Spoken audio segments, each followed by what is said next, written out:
Hi, welcome to Ken's Games Collection and my continuing countdown of my top 10 games of all time.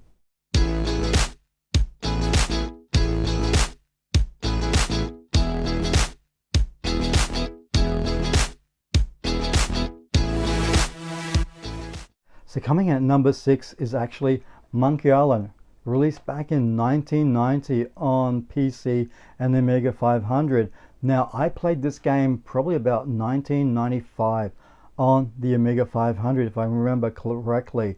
It might have been a little bit sooner or later, but I think it was around that time. The Amiga 500 was way cheaper to buy than a PC. Now, back in the 90s, average wage here in Australia would have been about $450, $500 after tax. PC gaming back then, PCs itself, were like a luxury item. That's the only way I could describe it.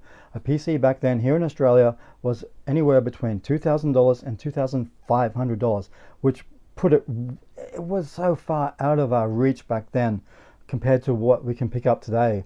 So I did pick up the Amiga 500 in the trading post, and I bought Loom and The Secret of Monkey Island. Love Loom, that was a great game, but for some reason I've always had this affection for the Monkey Island series and Guybrush Threepwood.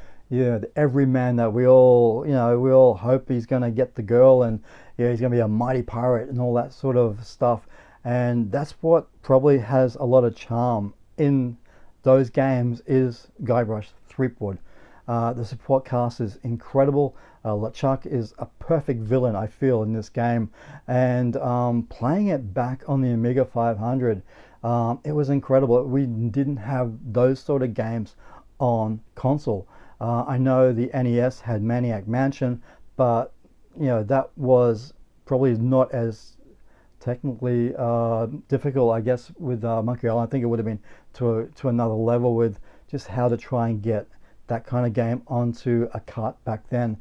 But it was the reason why I wanted to get an Amiga 500, and later on I would get a PC to play.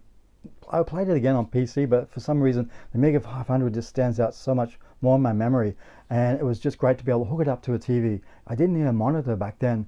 You just put in the disc, and it was like so many, like 5, 6, 7 discs to play this game on a 3.5-inch floppy disk or hard disk or whatever it was.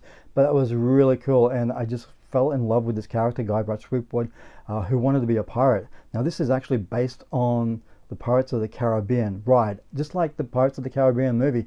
So you got to take away from that Disney ride that has brought us two really amazing franchises. But this was a great game back in the day. There was so much humor in this game, and this was during a time when adventure games, point-and-click adventure games, were really frustrating because of the fact was a lot of other companies were doing the point-and-click adventure games, the ability to die very quickly, and that was the game over. So the philosophy with the LucasArts team was, there's no deaths in this game. You don't die. There is one part in this game where you can die, and I won't spoil it for anybody who hasn't played this game, but you have to wait 10 minutes. And it's game over for Guybrush Threepwood. And that was just a bit of humor, just poking fun at all these other games that made it really difficult for you to progress. And what they wanted to do here is give you an experience that would immerse you, that would challenge you, but it wouldn't frustrate you to enough not to try and finish it. And it was such a great game from start to finish. It was I think it was the scum system for certain words coinciding to the dialogue in this game, which really appealed to me, and that's what they used for a lot of the point-and-click adventure games from LucasArts, released back in 1990. But I did wait a few years before I got this game, and yes, this is the remaster. It just is equally as good as what we got back in the 90s. It was so great they did add the voices to this one. I know that the Monkey Island came on to the Sega CD, but I couldn't justify buying the Sega CD back then to play it, because I already played it and I didn't think anything of it. It was so great to be able to pick up this special collector's edition of it. But a great series with great characters. LeChuck is such a cool villain. You're always feeling for Guybrush Threepwood. Elaine Marley, his girlfriend or the girl he's trying to woo, is a great support cast. Murray the Skull, he's just a skull. But you know, if you're a fan of the Monkey Island series, you know what I'm talking about, and it just holds a special place for me because it was sort of like, it was at the pinnacle of a gaming point and click adventure games back then.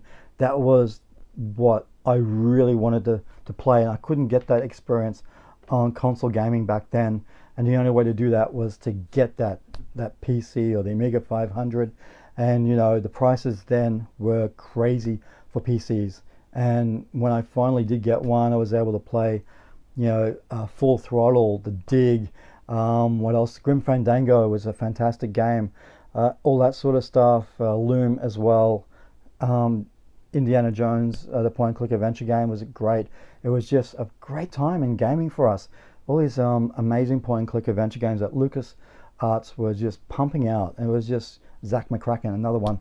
Oh, the list just goes on and on. It was just the golden era of point and click adventure games, and that's why this game is in at number 6 in my top 10 games of all time. Thanks very much for watching. I'm Guy Price Threepwood, Mighty Pirate.